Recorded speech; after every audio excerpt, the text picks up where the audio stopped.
Something unusual is happening in the supercar world. Two brands famous for low, aggressive sports cars are now building high-performance SUVs, and somehow they're still trying to keep their identity intact. So the real question is, did these companies adapt to the future, or compromise what made them legendary? On one side, we have the Ferrari Purosangue, Ferrari's first four-door vehicle, priced around $435,000 depending on configuration.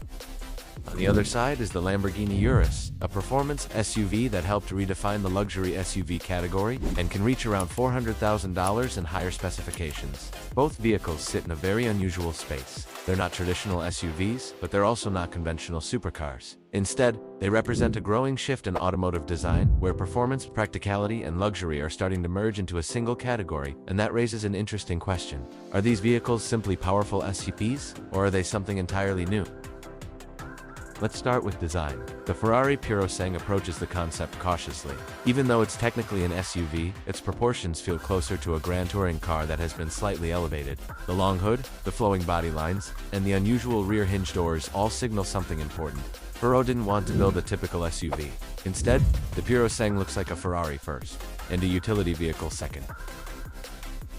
The Lamborghini Urus, however, takes a very different path. The Urus fully embraces the aggressive design language Lamborghini is known for. Sharp angles, large air intakes, and dramatic lines dominate the body. Visually, the Urus almost looks like a supercar that has been stretched vertically. It's bold, dramatic, and unapologetically loud in its design approach. And this difference in philosophy already hints at something deeper. Ferrari appears focused on refinement and identity, while Lamborghini leans heavily into visual intensity and presence. Under the surface, the differences become even more interesting. The Ferrari Purosangue uses a naturally aspirated V12 engine, something that's becoming increasingly rare in modern vehicles. This decision is significant.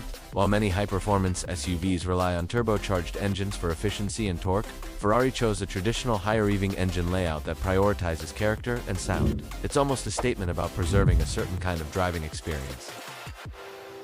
The Lamborghini Urus, in contrast, uses a twin-turbo V8 designed for explosive acceleration and strong torque across a wide range of speeds. This makes the Urus incredibly quick for its size, but the engineering focus feels slightly different. The Urus emphasizes immediate performance and versatility. The Purosangue emphasizes emotional driving dynamics. Neither approach is necessarily better.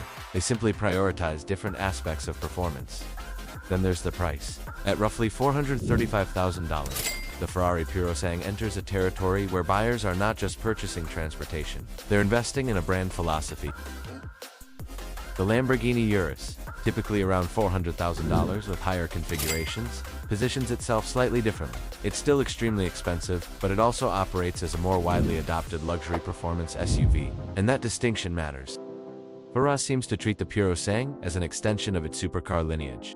Lamborghini treats the Urus as a bold expansion of what the brand can be. And this leads to an interesting discussion. Which philosophy makes more sense for the future? Should performance brands protect their traditional identity as much as possible? Or should they evolve into something more practical and versatile? If you enjoy exploring how technology and design are reshaping performance vehicles like this, you might find this channel interesting to subscribe. Because vehicles like the Ferrari Purosangue and the Lamborghini Urus suggest something bigger than just new SUVs. They hint at a future where the boundaries between supercars, luxury vehicles, and everyday usability are starting to blur. And the real question might not be which one is better. It might be whether this new category is becoming the future of high-performance automobiles.